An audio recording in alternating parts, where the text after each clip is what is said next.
إن الحمد لله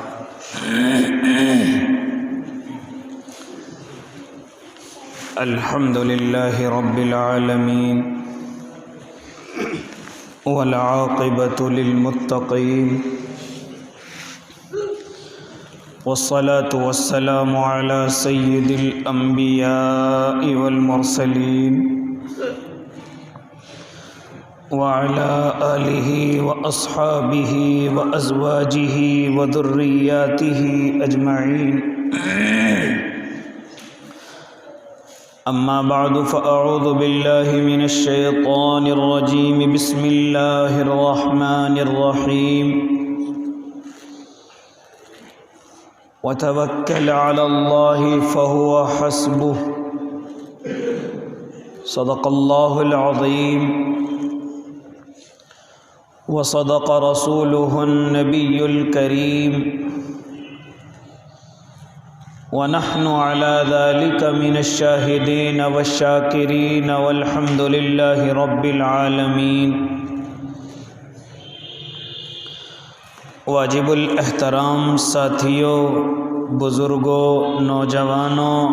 اور معصوم بچوں، آپ حضرات کے سامنے گزشتہ کئی ہفتوں سے، ایک دو ہفتوں کے علاوہ یہ تذکرہ ہو رہا ہے کہ اللہ رب العزت ہماری روزیوں کے اندر جو بے برکتیاں ہیں ان کو برکتوں کے اندر کیسے تبدیل کر دے، کیونکہ اس وقت میں انسان سب سے زیادہ اگر پریشان ہے تو روزی روٹی کے اعتبار سے، ان میں برکتوں کے اعتبار سے، غریب سے غریب کا یہی حال ہے، اور مالدار سے مالدار بھی اسی طرف پریشانی کو لیے ہوئے ہے۔ تو اس کے لیے قرآن اور حدیث کے مطابق علماء نے کچھ راستے بتلائے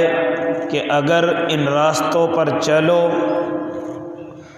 تو اللہ رب العزت تمہارے لیے روزی کے دروازوں کو کھول دیں، روزیوں کی بڑھوتری کر دیں۔ تفصیلی گفتگو آپ حضرات کے سامنے ہو چکی ہے۔ پہلی چیز بتلائی گئی کہ نماز کی پابندی کرو، اللہ روزی میں بڑھوتری عطا کر دے گا۔ استغفار کی کثرت کرو، اللہ روزی میں اضافہ کرے گا۔ تقوی اختیار کرو، اللہ روزی میں اضافہ کرے گا۔ اللہ کے دین کے لیے ہجرت کرو، اللہ روزی میں اضافہ کرے گا۔ اسی طریقے سے غریبوں اور کمزوروں سے محبت کرو، اللہ روزی میں اضافہ کرے گا۔ رشتہ داروں کے ساتھ صلہ رحمی اور محبت کے ساتھ پیش آؤ، اللہ روزی میں اضافہ کرے گا۔ حج اور عمرے کی پابندی کرو، اللہ روزیوں میں اضافے کرے گا۔ یہ اکثر چیزیں آپ حضرات کے سامنے آ چکی ہیں، اور اپنے کم علم کے مطابق گفتگو آپ حضرات کے سامنے ہو چکی۔ آج ایک اور عمل کہ جس میں اللہ رب العزت ایسے بندوں کے لیے روزیوں کی بوچھار کرتے ہیں، اضافہ کرتے ہیں، وہ عمل یہ ہے کہ بندہ ساری محنتیں اپنی کرنے کے بعد اپنے اللہ پر بھروسہ کرے، توکل علی اللہ اختیار کرے، یعنی اپنا یقین یہ بنا لے کہ مجھے روزی دینے والا صرف اور صرف میرا اللہ ہے۔ لیکن اس کے تعلق سے تمام کے تمام علماء، یہاں تک کہ میرے اور آپ کے آقا یہ بھی ارشاد فرماتے ہیں کہ اپنے اسباب کو نہ چھوڑے، جتنی اس کے اندر طاقت سبب اختیار کرنے کی ہو وہ سبب اختیار کرے، پھر اپنے اللہ پر بھروسہ کرے، اپنے آپ پر یہ کہہ کر کے نہ بیٹھے کہ مجھے تو اللہ ہی کھلانے والا ہے اور سبب اختیار نہ کریں، تو یہ بھی جاہلوں والی حرکت ہوگی۔ لہذا میرے اور آپ کے آقا محمد عربی بھی یہی سبق دیتے ہیں کہ پہلے سبب اختیار کرو، پہلے اپنی طاقت کے اعتبار سے کوشش کر لو، پھر جب تمہاری کوششیں ختم ہو جائیں پھر اپنے اللہ پر بھروسہ کرو اور اپنے اللہ سے دعا کرو، اے میرے الہ العالمین، جہاں تک میری طاقت تھی میں نے وہ کوشش کر لی ہے، لہذا اب آپ کی طاقت کی ضرورت ہے، اب آپ کی نظر عنایت کی ضرورت ہے۔ لہذا یہ دونوں چیزیں جس انسان کے پاس ہوں گی وہ کبھی روزی کے اعتبار سے پریشان نہیں ہو سکتا، وہ کبھی اس دنیا کے اندر پریشانی کی زندگی نہیں گزار سکتا۔ ایک تو محنت کرنے والا، اور وہ محنت کرنے والا اللہ پر بھروسہ کرنے والا اگر صرف محنت کرتا ہے، توکل علی اللہ نہیں ہے تو بھی مار کھا جائے گا، اور صرف اگر توکل علی اللہ ہے اور محنت نہیں کرتا تب بھی اس آدمی کو کم عقل ہی کہا جائے گا۔ لہذا فرمایا علماء نے کہ اللہ کے نبی صلی اللہ علیہ وسلم کے پاس ایک صحابی حاضر ہوتے ہیں اور آ کر کے عرض کرتے ہیں، اپنا کوئی سوال رکھتے ہیں۔ میرے اور آپ کے آقا ارشاد فرماتے ہیں، اے میرے صحابی کس چیز پر سوار ہو کر کے آئے تھے؟ فرمایا یا نبی اللہ اونٹ پر سوار ہو کر کے آیا۔ میرے آقا ارشاد فرماتے ہیں تمہارا اونٹ کہاں ہے؟ فرمایا اللہ کے بھروسے پر چھوڑ کر کے آ گیا۔ میرے آقا فرماتے ہیں یہ کیا کم عقلی آپ کرتے ہو؟ پہلے اسے کھنٹے سے باندھ کر کے آؤ، پہلے اسے کسی چیز کا سہارا دے کر کے باندھ کر کے آؤ اور پھر اپنے اللہ پر بھروسہ کرنا۔ لہذا یہ کم عقلی مانی جائے گی، یہ بیوقوفی سمجھی جائے گی کہ آپ سارا کام اپنے اللہ پر چھوڑ دیں۔ لہذا میرے بھائی، تو جو انسان اپنے اللہ پر توکل کرتے ہیں، اپنے اللہ پر بھروسہ رکھتے ہیں، اللہ انہیں کبھی روزیوں سے پریشان نہیں رکھتا، اللہ انہیں روزیوں کی برکتوں کے اعتبار سے ان کے دلوں کے اندر کوئی پریشانی نہیں آتی۔ اس لیے فرمایا کہ اگر تم روزیاں چاہتے ہو اور پھر روزیوں کے اندر برکتیں چاہتے ہو تو تم اپنے اللہ پر بھروسہ کرو۔ اسی لیے قرآن کریم کہتا ہے وَمَن يَتَوَكَّلْ عَلَى اللَّهِ فَهُوَ حَسْبُهُ، کہ اللہ پر بھروسہ کرو، وہ گمان کے مطابق اللہ عطا کرے گا۔ یہاں تک فرمایا حضرت عمر ابن خطاب اس کے راوی ہیں، فرماتے ہیں کہ اگر انسان اپنے اللہ پر ایسا بھروسہ کر لے جیسا اس پر کرنے کا حق ہے تو میرا اللہ ایسے روزی عطا کرے گا جیسے پرندوں کو عطا کرتا ہے، کہ صبح کو بھوکے پیٹ گھر سے نکلتے ہیں اور شام کو بھرے پیٹ اپنے گھر میں داخل ہوتے ہیں۔ لہذا اس لیے میرے بھائی آج یہ چیز میرے اور آپ کے اندر سے بڑی تیزی کے ساتھ ختم ہوتی جا رہی ہے۔ اگر نماز کا وقت ہو جائے اور گراہک دکان پر کھڑے ہوئے ہیں، میرے اور آپ کا توکل اس وقت میں کمزور ہو جاتا ہے اور مسجد کی طرف میں اور آپ نہیں بھاگتے کہ اذان ہو گئی، گراہکوں کو روک دیا جائے کہ اب آپ کو میں نماز کے بعد آ کر کے سودا آپ کو دیا جائے گا۔ لہذا یہ مسلمانوں کی حالت ہے، یہ بڑے بڑے نمازیوں کے اندر کمزوری ہے کہ ادھر نماز کا وقت ہو گیا اور بالکل جماعت تیار ہیں اور وہاں دکان کھول کر کے گراہکوں کی محبت تو ہے لیکن اپنے اللہ کا اعلان اس کے ذہن کے اندر نہیں آتا، اپنے اللہ کی آواز اس کے دل و دماغ تک نہیں پہنچتی، اور وہ اپنی دکان پر کھڑا رہتا ہے صرف یہ نیت کر کے کہ گراہک کھڑے ہوئے ہیں، نماز میں ابھی 10 منٹ ہیں، سنتیں بعد میں پڑھ لوں گا۔ پھر اور گراہک آ گئے، کیا ہوا، ایک رکعت نکل جائے گی تو میں پڑھ لوں گا۔ یہاں تک کہ اور گراہک آ گئے کہ نماز کے بعد میں اپنی نماز پڑھ لوں گا، یہاں تک کہ اس کی پوری نماز غائب ہو جاتی ہے۔ اور اگر اس سے معلوم کیا جائے کیا تو اللہ پر بھروسہ کرتا ہے، اللہ پر توکل کرتا ہے، تو اس کی زبان سے یہ نکلتا ہے کہ میں تو اللہ دیتا ہے، اللہ دیتا ہے۔ ارے اگر اللہ دیتا تو جو اذان کے وقت فوراً مسجد کا رخ کرتا۔ لیکن یہ مسلمانوں کا حال ہے، توکل علی اللہ کی کمزوری ہے۔ ایک لالچ دماغ کے اندر میرے اور آپ کے بس گیا اور گھس گیا، جو مجھے اور آپ کو نماز کے وقتوں میں مسجد کی طرف جانے نہیں دیتا، اور انتظار میں دکان پر بیٹھے رہتے ہیں، اپنے کام کاروبار میں بیٹھے رہتے ہیں، یہاں تک کہ بالکل بھول جاتے ہیں کہ روزی یہ مجھے نماز کے بعد بھی اس سے زائد مل سکتی ہے، نماز کے بعد بھی مجھے اللہ اس سے زیادہ دے سکتا ہے۔ اس لیے میرے بھائی، اگر روزیوں کے اندر برکتیں چاہتے ہو تو یہ اس طرح کے امتحانات اللہ کی طرف سے ہوتے ہیں کہ نماز کا وقت ہو گیا اور گراہک میری دکان پر کھڑا ہوا ہے، یا نماز کا وقت ہو گیا میں اپنے کاروبار کے لیے کہیں جا رہا ہوں، نماز کا وقت ہو گیا کوئی اور لالچ میرے اور آپ کے دماغ میں دنیا کی طرف سے آ گیا، یہ میرے اللہ کی طرف سے امتحان ہوتا ہے کہ دیکھتا ہوں ایسے وقت میں یہ دنیا کی طرف بھاگتا ہے یا اللہ کی طرف مسجد کے اندر آتا ہے، ایسے وقت میں گراہک سے زیادہ محبت کرتا ہے یا اپنے اللہ کی طرف تیزی سے آتا ہے۔ اگر اللہ کی طرف آ گیا تو میرا اللہ بڑھاتا چلا جائے گا، اور اگر گراہک کا لالچ آ گیا تو یاد رکھنا کل نماز کا وقت تو ہوگا لیکن گراہک تیرے سامنے نہیں ہوگا، اس لیے کہ تیرا امتحان اللہ لے چکا ہے۔ اور میرے بھائی، اسی لیے فرمایا میرے اور آپ کے اللہ رب العزت نے وَمَن يَتَوَكَّلْ عَلَى اللَّهِ فَهُوَ حَسْبُهُ، روزی دینے والی یہ دنیا نہیں ہے، یہ روٹی دینے والے گراہک نہیں ہیں، بلکہ روزی روٹی کا انتظام میرا اور آپ کا اللہ کرتا ہے تمام انسانوں کے لیے اور تمام مخلوقات کے لیے۔ اس لیے میرے بھائی، اللہ رب العزت پر بھروسہ کرنا چاہیے، یہاں تک کہ اگر کام صحیح چل رہا ہے تب بھی اپنے اللہ پر بھروسہ۔ اسی طریقے سے کوئی پریشانی آ گئی، کاروبار بند ہو گیا، پریشانی کی طرف قدم اٹھ رہے ہیں، مصیبتوں کی طرف قدم اٹھ رہے ہیں، یا اسی طریقے سے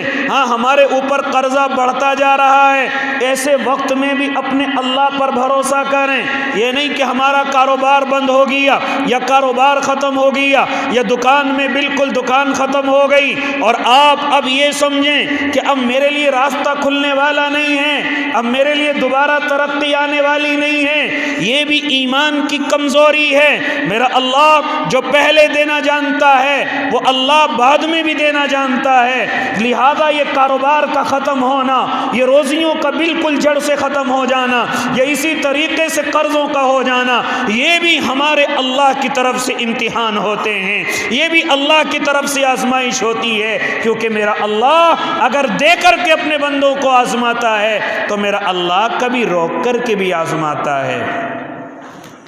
ابھی اس کا کام چل رہا تھا، نمازوں کی پابندی کر رہا تھا، اب ذرا سا اس کا کاروبار روک کر کے دیکھیں،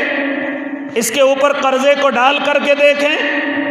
اس کے کاروبار کو ذرا سا ختم کر کے دیکھیں، اور پھر ذرا اس کی زبان کو دیکھیں، پھر اس کے گھر کی عورتوں اور بچوں کو دیکھیں۔ لہذا ایسے وقت میں میرا اللہ امتحان لیتا ہے، ایسے وقت میں اپنے بندوں کی آزمائش لیتا ہے۔ اس لیے میرے بھائی، حضرت محمود غزنوی، آپ نے بڑے بادشاہ کا نام سنا ہوگا، ایک مرتبہ اپنے ہاتھ میں کوئی کڑوی چیز لے کر کے بیٹھے ہوئے ہیں، ان کے سامنے ان کا خادم ہے، اور خادم سے کہتے ہیں لے، یہ ذرا سی چیز ہے، یہ کھانے کی چیز ہے۔ چنانچہ ان کے خادم ایاز ہیں، وہ تیزی کے ساتھ اس کو کھانا شروع کر دیتے ہیں، لہذا محمود غزنوی متعجب ہیں اور تعجب کے ساتھ اس کو دیکھ رہے ہیں، پھر اس چیز کو خود بھی چکھتے ہیں، اتنی تیز کڑوی ہے کہ زبان پر رکھنے کے بعد دماغ خراب ہو جائے، لیکن دیکھا کہ ایاز تو بڑی محبت سے کھا رہا ہے، ایاز تو بڑے مزے لے کر کے کھا رہا ہے۔ لہذا محمود غزنوی فرماتے ہیں او ایاز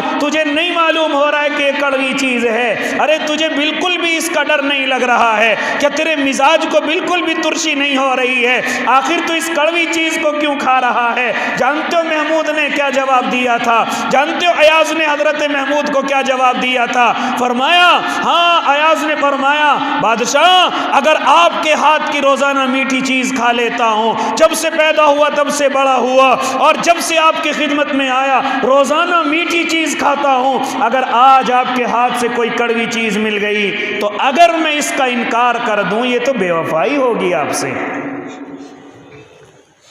ایسی اگر میرا اللہ روزانہ ہمیں کھانے کے لیے اچھی چیزیں دے دے،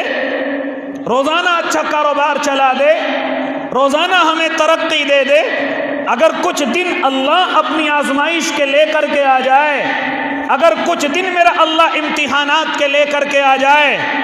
تو اس کا مطلب یہ نہیں کہ ہم سر کو آسمان پر اٹھا لیں اور اپنے اللہ کو اپنی زبان کے ذریعے سے ناراض کر دیں، اپنی حرکتوں کے ذریعے سے ناراض کر دیں۔ لہذا جب اللہ دے رہا تو ہم خوش ہو رہے تھے، اب اللہ امتحان لینا چاہتا ہے، اب اللہ آزمائشیں لینا چاہتا ہے۔ ذرا سا 2-4 دن کاروبار کیا بند ہو گیا، ہم پورے محلے کو سر پر اٹھا لیتے ہیں، جگہ جگہ بیٹھ کر کے شکایتیں کرتے ہیں، جگہ جگہ جا کر کے اپنے رشتہ داروں پر شکوک و شبہات کی سوئیاں گھماتے ہیں کہ میرے ساتھ کسی نے کچھ کرا دیا، میرا کاروبار بڑا اچھا چل رہا تھا، میرے بھائی نے، میرے بھائی کی بیوی نے یا فلاں نے میرے ساتھ کچھ کر دیا۔ جانتے ہو یہ کیا حرکت ہے؟ یہ ناشکری والی حرکت ہے، یہ اللہ کو ناراض کرنے والی حرکتیں ہیں۔ لہذا جب اللہ دینا جانتا ہے اور دے کر کے تمہیں دیکھ رہا تھا کہ بڑا اچھا میرا شکریہ ادا ہو رہا ہے، نمازوں کی پابندی بھی ہو رہی ہے، مجھے راضی کرنے والے عمل بھی کیے جا رہے ہیں، اب ذرا ان سے لے کر کے تو آزماؤ، ذرا دیکھو یہ مجھے کتنا یاد کرتے ہیں یا صرف مجھے برا بھلا کہنے میں لگ جاتے ہیں۔ اس لیے او اللہ کے نیک بندو، اگر چاہتے ہو کہ اللہ روزیوں کے اندر برکتیں کرے تو اللہ پر بھروسہ کرو۔ جب اللہ کاروبار چلائے تب بھی اللہ پر بھروسہ، اور اگر کوئی پریشانی، کوئی مصیبت یا کوئی آزمائش میرے اور آپ کے سروں پر آ جائے تب بھی میں اور آپ اپنے اللہ پر بھروسہ کریں۔ لہذا اسی طریقے سے بہت سارے حضرات ہیں کہ بڑھاپے کی طرف کو بڑھ رہے ہیں، اس کے علاوہ پھر اپنی اولادوں کی فکر کرنی شروع کر دیتے ہیں اور زیادہ سے زیادہ جوڑنے کی کوشش کرتے ہیں، اللہ پر بھروسہ ختم ہو جاتا ہے کہ میرے بعد بھی میرا اللہ میری اولاد کو پالنے والا ہے۔ ارے جب تک تو زندہ ہے تب تک تیرے اوپر تیری اولاد کی ذمہ داری ہے، مرنے کے بعد اگر تیری اولاد بالغ ہو گئی، اللہ جس طرح تجھے روزی دے رہا تھا اللہ اسی طرح تیری اولاد کو بھی روزی عطا کرے گا۔ کیوں پرواہ کرتا ہے؟ یا کیوں اولاد کے چکر میں آ کر انہیں غلط کاروبار کی طرف ڈالتا ہے، یا اسی طریقے سے ایسے کاروبار کی طرف انہیں لے جاتا ہے کہ جن میں کمائی زیادہ ہے؟ حالانکہ اس میں بھی مجھے اور آپ کو اپنے اللہ پر بھروسہ کرنا چاہیے، اور کس طریقے سے بھروسہ کرنا چاہیے۔ اولاد جتنی بھی ہو جائے، یہ میں اور آپ بالکل اپنے دل کے اندر خیال نہ کریں کہ ان کو پالنے والا کون ہے، ان کو روزی روٹی دینے والا کون ہے۔ جانتے ہو اللہ جب پوری دنیا کو پال سکتا ہے تو اللہ تیری اولاد کو بھی پال لے گا۔ لہذا یہ نہ سمجھیں کہ میں ان کو کہاں سے کھلاؤں گا، کھلانے والا تو نہیں، کھلانے والا تیرا اللہ ہے۔ حضرت عمر ابن عبدالعزیز رحمۃ اللہ علیہ، جن کو عمر ثانی بھی کہا گیا ہے، جنہوں نے حضرت عمر ابن خطاب کی طرح حکومت کر کے دکھائی اور خلیفہ بن کر کے دکھایا، حضرت عمر ابن عبدالعزیز۔ لیکن جانتے ہو جب امیر المؤمنین ہیں، جب اللہ نے ان کو خلیفہ بنایا ہے، گھر کے اندر اتنی تنگ دستی ہے کہ اتنی مجبوریوں کے ساتھ وقت گزرتا ہے کہ کبھی اگر آ کر کے ان کی محترمہ نے بھی یہ کہا کہ کوئی گھر کے اندر نوکرانی لا کر کے دے دیجئے، تبھی فرمایا میرے اندر اتنی طاقت نہیں ہے کہ میں نوکرانی کو لا کر کے تمہارے گھر میں تمہاری خدمت کے لیے لا کر کے پیش کر دوں۔ اس لیے فرماتے تھے کہ اس دنیا کی زندگی کو اسی طرح گزارو جس طریقے سے اللہ چاہتا ہے۔ اور ان کے حالات زندگی کے اندر لکھا ہے کہ ایک مرتبہ اپنی بیٹی کو آواز لگاتے ہیں، اپنی بیٹی کو آواز لگا رہے ہیں، وقت کے خلیفہ ہیں، وقت کے بادشاہ ہیں، اور ان کو عمر ثانی کہا گیا ہے، اور ان کے خلافت کے معیار کو اتنا پسند کیا گیا کہ بکری اور شیر ایک ہی گھاٹ پر پانی پی لیا کرتے تھے ان کے انصاف کو دیکھ کر کے، اور ان کے دور خلافت کے اس طریقے سے معیار بلند ہیں۔ لیکن جانتے ہو گھر کے اندر تنگ دستی کا کیا عالم ہے، گھر کے اندر پریشانیوں کا کیا عالم ہے، لہذا ایک مرتبہ اپنی بیٹی کو آواز لگاتے ہیں، لیکن بیٹی آواز نہیں سنتی، بیٹی کی طرف سے کوئی جواب نہیں آتا، لہذا والدہ، ہاں بیٹی کی والدہ اٹھ کر کے آتی ہیں اور آ کر کے کہتی ہیں عمر ابن عبدالعزیز کیا ہوا، بیٹی کو آواز دے رہے ہیں، اگر کوئی خدمت کی بات ہے تو میں تیار ہوں، اگر کوئی کام ہو تو میں تیار ہوں۔ لہذا فرماتی ہیں کہ مجھے تو بیٹی سے کام ہے، تم کیوں نکل کر کے آئی؟ فرمایا کہ تمہاری جو بیٹی ہے، جو انہوں نے کپڑے پہن رکھے تھے وہ کپڑے ادھڑ چکے ہیں، پھٹ چکے ہیں، لہذا دوسرے کمرے میں بیٹھ کر کے کنڈی لگا کر کے اپنے کپڑوں کو اتار کر کے وہ سی رہی ہیں، جب وہ سینے کے قابل اور پہننے کے قابل ہو جائیں گے تب پہن کر کے آپ کے سامنے آئیں گی۔ یہ وقت کے خلیفہ کی بیٹی کا حال ہے۔ اسی طریقے سے جب بالکل دنیا سے جانے کا وقت آیا، کوئی رشتہ دار آیا اور آ کر کے کہنے لگا عمر ابن عبدالعزیز تم نے اپنی اولاد کے لیے کیا کیا؟ اتنے بڑے بادشاہ رہے، اتنے بڑے خلیفہ رہے، لیکن ایک گھر اور ایک مکان یا کسی کاروبار کا اپنی اولاد کے لیے انتظام نہ کر سکے۔ جانتے ہو کیا فرمایا تھا حضرت عمر ابن عبدالعزیز نے؟ جو میرے اور آپ کے لیے آج سبق ہے، جو اپنی اولادوں کے لیے نہ بالکل حلال دیکھ رہے ہیں نہ حرام دیکھ رہے ہیں، ان کی ترقی کے لیے نہ اپنی قبر دیکھ رہے ہیں نہ حشر دیکھ رہے ہیں، اور صرف آگے کی طرف بڑھتے جا رہے ہیں، کسی طریقے سے اولاد کے لیے اکٹھا ہو جائے، کسی طریقے سے اولاد مالداروں میں شمار ہو جائے۔ جانتے ہو کیا فرمایا تھا حضرت عمر ابن عبدالعزیز نے؟ اور کان کھول کر کے سن لیں، اگر میری اولاد نیک ہے اور میں نے اپنی اولاد کی تربیت نیکی کے ساتھ کی ہے اور میں نے اپنی اولاد کی تربیت اچھے طریقے سے کی ہے تو میرا اللہ میری اولاد کو کبھی بھوکا نہیں رکھے گا، میری اولاد کو اللہ کبھی پیاسا نہیں رکھے گا۔ اور اگر فرمایا اگر میری اولاد بدکار ہے تو اس کی بدکاری میں اپنا مال برباد نہیں کر سکتا۔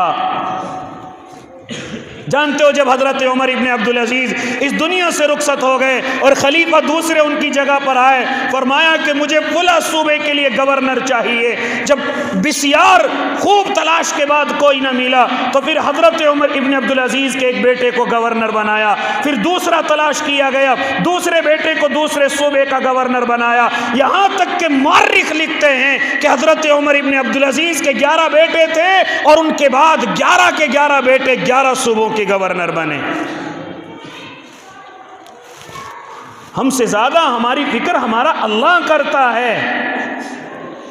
ہم کیوں حلال کی طرف نہیں جاتے اور حرام کی طرف فوراً پہنچ جاتے ہیں؟ اس لیے میرے بھائی اگر چاہتے ہو کہ روزیوں کے اندر برکتیں آ جائیں، بالکل دنیا کی رانائیوں میں کھونے کی ضرورت نہیں ہے، کسی کے اونچے مکان دیکھ کر کے اپنے آپ کو آگے بڑھانے کی ضرورت نہیں ہے، اسی طریقے سے کسی کی اچھی گاڑیاں اور کپڑے دیکھ کر کے ایسے کاروباروں کی طرف جانے کی ضرورت نہیں ہے جو تمہیں مصیبتوں کے اندر ڈال دیں، جو تمہیں پریشانیوں کی طرف ڈال دیں، جو تمہیں اللہ کی نظروں میں گرا دیں، جو تمہیں دنیا کی نظروں کے اندر گرا دیں۔ لہذا مجھے اور آپ کو چاہیے کہ میں اور آپ اپنا جو بھی چھوٹا بڑا کاروبار شروع کریں فوراً اپنے اللہ پر بھروسہ کریں، اپنے اللہ پر توکل کریں، میرا اللہ اسی سے وہیں سے روزی آپ کو عطا کرے گا جہاں سے ہم نے کوشش کی ہے، جہاں سے ہم نے محنت کرنے کا کام کیا ہے۔ لہذا میرے بھائی یہی سبق اپنی اولاد کو دیں، یہی سبق اپنی بچیوں کو بھی دیں، یہی سبق اپنی اولاد جب جوان ہو جائے ان کو بھی یہی سبق دیں۔ لہذا اسی لیے شریعت منع کرتی ہے کہ اولاد کتنی بھی ہو جائے آپ بالکل پرواہ نہ کریں، اولاد کم ہو یا زیادہ یہ سب اللہ کے ہاتھ میں ہے۔ ہاں اس طریقے سے اولاد کو دنیا میں نہ لانے کے مشورے نہ کرو، کیونکہ روزی کا رازق میرا اللہ ہے۔ ارے جہاں تیری عقل کام کرتی ہے اس سے زیادہ میرے اللہ کی حکمت کام کرتی ہے۔ میرا اللہ کسی کو بھوکا اور پیاسا نہیں رکھتا۔ یہ کہاں سے ہم عقل مندی لے کر کے آ گئے کہ اپنی اولادوں پر بھی پابندی کہ صرف اولاد 2 ہونی چاہیے، اولاد صرف 2-3 ہونی چاہیے۔ اللہ کے نیک بندو کیا منہ دکھاؤ گے اپنے اللہ کو جا کر کے؟ کیا فرماتے تھے میرے اور آپ کے آقا؟ ہاں، ایسی عورتوں کو اپنے نکاحوں میں لایا کرو کہ جو زیادہ بچے جننے والی ہوں۔ فرمایا نبی اللہ وجہ کیا ہے؟ تو میرے آقا فرماتے تھے کہ کل قیامت کے میدان میں اپنی امت پر فخر کروں گا، میں اپنی امت پر فخر کروں گا، کیونکہ میری امت تمام امتوں سے زیادہ ہوگی، میری امت کے لوگوں کی تعداد اور امتوں سے زیادہ ہوگی، تو میں اپنی امت پر فخر کروں گا کہ یہ جو بھیڑ نظر آ رہی ہے یہ کسی اور کی نہیں ہے، میرے امتی ہیں۔ کیوں پرواہ کرتے ہو؟ روزی دینے والا اللہ ہے، کیوں پرواہ کرتے ہو؟ اللہ کے نبی ہم سب کو جنت کے اندر لے جانے والے ہیں، اس لیے کیوں یہی سبق مجھے اور آپ کو اپنی مائیں اور بہنوں کو جا کر کے دینا چاہیے۔ کیسا سبق؟ کہ اگر کتنی بھی پریشانی آ جائے ہم کوئی قدم ایسا نہیں اٹھائیں گے جو اللہ کی ناراضگی مول لینے والا ہو، جو اللہ کو ناراض کرنے والا ہو۔ لہذا میرے بھائی، ہم سے زیادہ غریبی اور ہم سے زیادہ کمزوری جانتے ہو صحابہ کرام کے اندر تھی۔ ہاں، صحابہ کرام کے اندر اقرب آقا کی مثالیں اگر آپ سننے پر آ جائیں تو یہ وقت ناکافی ہو جائے۔ ارے ان کے پاس تو پہننے کے کپڑے بھی اتنے نہ تھے، یہاں تک کہ کھانے کی چیزیں بھی اتنی نہ تھی، یہاں تک کہ ان کے پاس مکان بھی اتنے مضبوط نہ تھے۔ لیکن جب ایمانوں کے تذکرے کیے جائیں، لیکن جب ان کے اسلام پر چلنے کے آپ کے سامنے تذکرے کیے جائیں تو میں اور آپ اپنے آنسوؤں کو نہیں روک سکتے۔ اور اللہ پر کتنا بھروسہ کرتے تھے، اللہ پر کتنا توکل کرتے تھے کہ اگر وقت کا بادشاہ ان کے ایمان کو خریدنے کی کوشش کرتا، یہاں تک کہ سونے سے بھر بھر کے ان کو چیزیں دیتا، پھر بھی اپنے ایمان کے ساتھ سودے نہیں کیا کرتے تھے۔ جانتے ہو اسی لیے اللہ رب العزت نے ان کو اتنا بڑا مقام عطا فرمایا، اس دنیا کے اندر بھی اور آخرت کے میدانوں کے اندر بھی۔ میرے اللہ نے سب سے اونچا مقام اگر کسی کو عطا فرمایا تو وہ صحابہ کرام تھے۔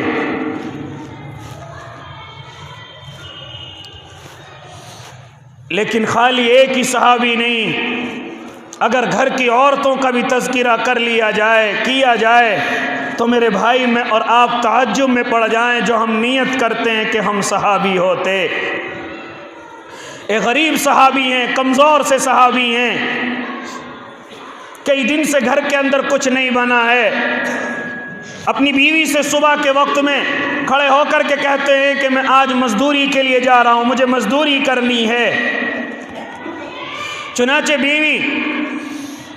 دوپہر کا کھانا وغیرہ ہاتھ میں دے کر کے اور دروازے کی طرف چل کر کے، یہ بھی ایک سنت طریقہ ہے کہ گھر کی بیویاں کہ جب شوہر گھر سے کام کے لیے نکلیں تو اللہ کے نبی کا فرمان اور سنت یہ ہے کہ بیوی اپنے شوہر کو دروازے تک چھوڑنے جائے، پردے کے ساتھ دروازے تک چھوڑنے جائے اور مسکراتے ہوئے چہرے سے اس کو گھر سے ودا کرے، اور فی امان اللہ کہہ کر کے کہ اللہ کی امان میں ہو، اللہ آپ کی حفاظت کرنے والا نگہبان ہے۔ لہذا یہ طریقہ آج میرے اور آپ کے گھروں سے نکل چکا ہے، یہاں تک کہ شوہر اپنے گھر کے لیے نکل جائے، شوہر اپنے گھر سے اپنے کاروبار کی طرف نکل جائے تو ہماری بیویوں کو معلوم تک نہیں ہوتا، اپنے بچوں سے معلوم کرتی تمہارے ابو کہاں ہیں، وہ بچے بتلاتے ہیں کہ وہ تو شاید کام پر چلے گئے، یہاں تک کہ ہماری محترماؤں کو معلوم تک بھی نہیں ہوتا کہ ہمارے شوہر گئے کہاں، ان کے جانے کا وقت کیا ہے، اتنی مگن ہو چکی ہیں۔ سنت طریقہ کیا ہے جانتے ہو؟ جب بھی شوہر صبح کے وقت میں گھر سے نکلے تو بیوی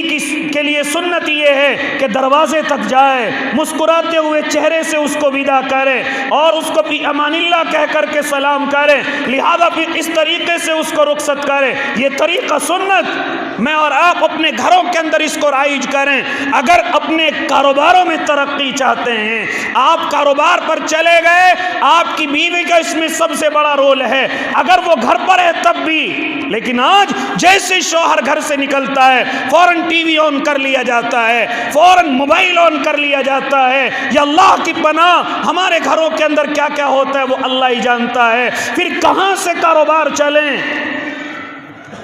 حالانکہ شوہر کا کاروبار تبھی چلتا ہے جب بیوی اپنے اللہ کے سامنے ہاتھ اٹھائے،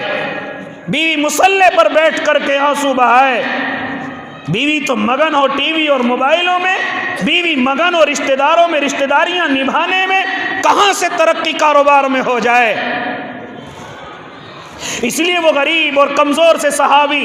چنانچہ اپنے گھر سے نکلتے ہیں، بیوی سنت کے مطابق دروازے پر آتی ہے اور آ کر کے فی امان اللہ کہہ کر کے ان کو گھر سے رخصت کرتی ہے۔ لہذا وہ بیچارے پورے دن مزدوری تلاش کرتے ہیں لیکن کہیں ان کو مزدوری نہیں ملتی، اور جب دن مکمل ہو جاتا ہے اور شام کے وقت میں اپنے گھر آتے ہیں تو بیوی دیکھتی ہے کہ میرا شوہر آ گیا ہے، فوراً دوڑ کر کے دروازے پر پہنچتی ہیں اور پہنچ کر کے پھر سلام کرتی ہیں اور سلام کر کے مسکراتے چہرے سے ان کا استقبال کرتی ہیں، اور استقبال کر کے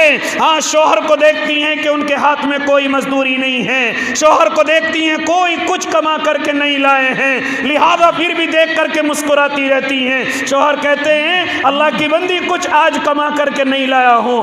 پورے دن مزدوری تلاش کی ہے لیکن کوئی مزدوری میرے ہاتھ نہیں آئی، مجھے کوئی اپنی مزدوری پر لے کر کے نہیں گیا، لہذا میری اور آپ کی بیویوں کی طرح ڈانٹنا اور ڈپٹنا نہیں، گھر سے نکلنا نہیں، اپنی بھوک کا تذکرہ نہیں، بلکہ جانتی ہو کیا فرماتے ہیں، جانتے ہو کیا فرماتی ہیں، فرماتی ہیں مسکرا کر کے جب دیکھا میرے شوہر مایوس ہیں، فرماتی ہیں او اللہ کے نیک بندو کیوں مایوس ہوتے ہو، میرا اللہ ہمیں روزانہ کھلا کر کے راضی ہوتا ہے، آج میرے اور آپ کے کھانے کے لیے کچھ نہیں ہے، ہو سکتا ہے اللہ کی مرضی یہ ہو کہ آج ہم دونوں کے دونوں بھوکے سو جائے۔ کیا ہم اللہ کی مرضی کے خلاف کچھ کر سکتے ہیں؟ کیا ہم اللہ کی مرضی کے خلاف چل سکتے ہیں؟ آج اللہ کی مرضی ہم دونوں کے شاید بھوکے رہنے میں ہے، آج ہمارا اللہ صرف اسی بات سے راضی ہے کہ ہم دونوں کے دونوں اپنے اللہ کا نام لے کر کے سو جائیں۔ جن کے گھروں میں ایسی بیویاں ہوں وہ کبھی مایوس نہیں ہوا کرتے، وہ کبھی اپنے کاروبار کے نہ چلنے سے پریشان نہیں ہوتے، لہذا اسی طرح رات میں بھوکے سو گئے، اور بھوکے سونے کے بعد پھر جب صبح ہوئی شوہر پھر اٹھے اور کہا محترمہ میں پھر دوبارہ مزدوری کی طرف جانا چاہتا ہوں، محترمہ پھر دروازے پر آتی ہیں اور مسکرا کر کے ان کا استقبال کر کے پھر روانہ کر دیتی ہیں، لہذا شام کے وقت میں وہ صحابی پھر دوڑ کر کے واپس آتے ہیں لیکن کوئی مزدوری ان کے ہاتھ میں نہیں ہے، پھر بیوی مسکرا کر کے کہتی ہیں شاید اللہ کی مرضی یہی ہے، شاید آج بھی اللہ ہمیں بھوکا رکھنا چاہتا ہے، لہذا اللہ کا نام لے کر کے آرام کیجئے، اللہ کا نام لے کر کے سو جائیے۔ پھر تیسرا دن ہوتا ہے، بیوی پھر دروازے پر آتی ہے اور دروازے پر آ کر کے پھر رخصت کرتی ہے، لیکن جیسے شوہر آگے کی طرف بڑھتے ہیں فوراً بیوی آواز دے کر کے بلاتی ہے محترم ذرا سنو، ایک چیز میرے بتلانی یاد نہیں رہی، ایک چیز مجھے تمہیں کہنی یاد نہیں رہی۔ شوہر پلٹ کر کے واپس آتے ہیں اور کہتے محترمہ کیا ہوا، کیوں واپس بلایا؟ فرمایا کہ پکل گئے تھے کوئی روزی نہیں، پرسوں گئے تھے کوئی روزی لے کر کے نہیں آئے، آج تیسرا دن ہے، میں بھی بھوکی ہوں تم بھی بھوکے ہو، لیکن فرمایا رب کعبہ کی قسم کوئی غلط قدم نہ اٹھانا، ہم تیسرے دن بھی بھوکے سو جائیں گے۔ گھر میں آنا تو لقمہ حلال کا لے کر کے آنا،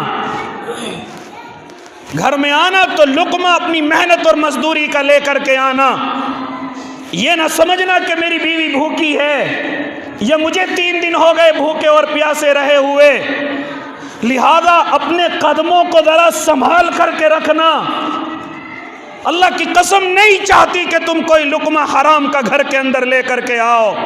3 دن نہیں، میں جب تک اللہ میرے بدن کے اندر طاقت دے گا میں بھوکی رہ لوں گی اور بھوکی سو جاؤں گی، لیکن میرے گھر کے اندر کوئی حرام کا لقمہ نہ آ جائے۔ آج تو ہم پر ذرا سا قرضہ، ذرا سی پریشانی آ جائے تو فوراً نہیں دیکھتے کہ ہمارے قدم کیا ہیں، ہمارے غلط قدم ہیں، ہمارے کیسے قدم ہیں، نہ بیوی ہماری سمجھانے کے لیے تیار ہے، نہ ہمارے بچے ہمیں سمجھانے کے لیے تیار ہیں۔ لہذا اس لیے میرے بھائی اگر روزی کے اندر برکتیں چاہتے ہو، اگر روزی کے اندر ترقی چاہتے ہو تو اپنے اللہ پر بھروسہ کیجئے، بالکل پریشان نہ ہوئیے گا کہ 3 دن سے ہماری دکان پر کوئی گراہک نہیں آیا، ہماری دکان بالکل ختم ہو گئی، ہم فلاں پہلے اتنے بڑے کاروباری تھے اور اس طریقے سے ہم آج کیا ہو گئے۔ بالکل پریشان ہونے کی ضرورت نہیں، اپنے اللہ کی رحمتوں سے بالکل مایوس اور نا امید ہونے کی ضرورت نہیں۔ اسی لیے تو فرمایا گیا غلط قدم سے مراد کوئی حرام کا کاروبار کرنے کی ضرورت نہیں، کوئی غلط ایسا اللہ کو ناراض کرنے والا کاروبار کرنے کی ضرورت نہیں۔ اسی لیے فرمایا کہ اس دنیا سے جانے کی بھی اجازت نہیں، بغیر اللہ کی مرضی کے اس دنیا سے جانے کی بھی اجازت نہیں، یعنی خودکشی کرنے کی بھی اجازت نہیں، اپنے آپ کو ختم کرنے کی بھی اجازت نہیں۔ ہاں اگر مصیبتوں سے تنگ آ کر کے اگر تم یہ کوئی قدم اٹھاؤ گے تو یاد رکھنا اللہ تمہیں محبت کی نظروں سے نہیں دیکھے گا، اللہ تمہارے ساتھ کیا سلوک کرے، ہو سکتا ہے تمہیں جہنم کے ایندھن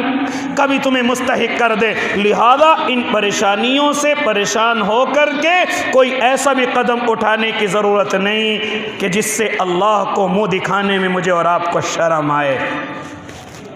اس لیے میرے بھائی اگر میں اور آپ چاہتے ہیں کہ اللہ روزیوں کے اندر برکتیں دے تو یہ ایک اور چیز اپنی زندگی کے اندر لے کر کے آئیں، اپنے اللہ پر بھروسہ کریں، اپنے اللہ پر توکل اختیار کریں۔ یہاں تک فرمایا کہ اپنے اللہ پر اس طریقے سے بھروسہ کریں۔ آؤ ایک دو مثال اپنے علماء کی تمہیں دیتا چلوں کس طریقے سے بھروسہ کرنا ہے۔ یہاں تک کہ فرمایا کہ اگر تم نے کسی سے کسی کام کے لیے کہا، اس نے پہلی دفعہ میں سن لیا، ہاں فرمایا ہاں اب اس سے دوسری دفعہ صرف یاد دلانے کے لیے کہو، اگر اس کو یاد آ جائے اور وہ کرنے پر راضی ہو جائے تو ٹھیک ہے، ورنہ تیسری دفعہ مومن یہ تیرا کام نہیں کہ پھر تو تیسری دفعہ اس سے کہے یا چوتھی دفعہ اس سے کہے۔ جانتا ہے اگر تو اس سے تیسری چوتھی اور پانچویں دفعہ کہے گا گویا کہ تیرا اللہ پر سے یقین ختم ہو گیا ہے اور تیرا اس بندے پر یقین آ گیا ہے۔ کوئی ضرورت نہیں کسی انسان کی خوشامد کرنے کی، تیرا کام جو کرنے والا ہے اللہ کرنے والا ہے،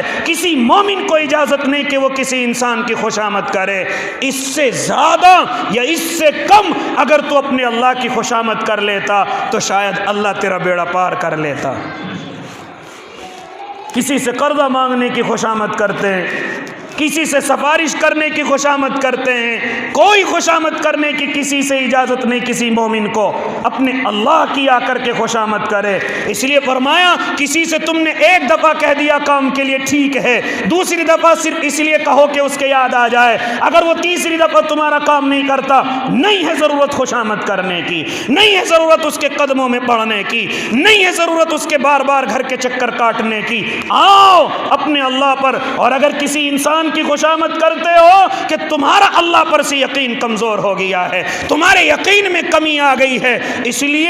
لیے میرے بھائی اگر چاہو اللہ ہمیں روزیوں کے اندر بڑھوتری عطا کرے تو سب سے زیادہ اپنے اللہ پر بھروسہ کرو۔ اللہ مجھے بھی اور آپ کو بھی عمل کی توفیق دے۔ جنہوں نے سنت نہیں پڑھی وہ سنتیں پڑھ لے تاکہ بھی کوئی نہیں کھڑا کر سکے۔ وآخر دعواہم الحمدللہ۔